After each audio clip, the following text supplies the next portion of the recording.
சாதி ஆணவ கொலைகளை தடுப்பதற்கு தனிச்சட்டம் இயற்ற வேண்டும் என்கிற கோரிக்கையை மாண்புமிகு முதலமைச்சர் அவர்களிடத்திலே நாங்கள் 3 பேரும் எடுத்துரைத்தோம். ஏற்கனவே ராஜஸ்தான் உள்ளிட்ட மாநிலங்களில் இத்தகைய சட்டம் என்பது நடைமுறையில் இருந்து கொண்டிருக்கிறது.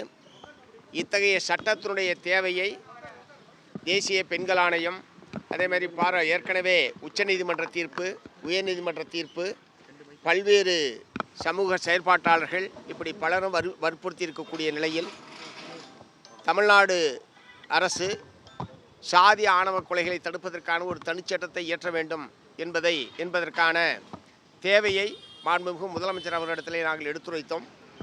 அவர் நாங்கள் சொன்ன விளக்கங்களை எல்லாம் கேட்டுக்கொண்டார். உரிய நடவடிக்கை எடுப்பதாக எங்களிடத்திலே தெரிவித்திருக்கிறார். பொதுவாக சமூகத்தில் இத்தகைய சாதிய மேலாதிக்க சக்திகள், சாதிவெறி சக்திகள் இத்தகைய நடவடிக்கையில் ஈடுபடுவது என்பது இந்தியா முழுவதுமே அதிகரித்திருக்கிறது. தமிழகத்திலே இப்போது அதிகமான இத்தகைய சாதி ஆணவ கொலைகள் என்பது நடைபெற்று கொண்டிருக்கிறது. ஆகவே வழக்கமான கொலை சம்பந்தமான சட்டங்கள் மூலமாக இத்தகைய கொலைகளை தடுப்பது, இத்தகைய குற்றச் செயல்களில் ஈடுபடக்கூடிய அனைவரையும் உள்ளடக்கிய ஒன்றாக அந்த சட்டம் என்பது இல்லை. ஆகவே சாதி ஆணவ கொலைகள் சம்பந்தப்பட்ட அனைவரையும் உள்ளடக்கிய ஒரு ஒருங்கிணைந்த சட்டத்தை, சாதி ஆணவ கொலைகளை தடுக்கக்கூடிய ஒரு ஒருங்கிணைந்த சட்டத்தை இயற்ற வேண்டும் என்பதுதான் எங்களுடைய கோரிக்கை.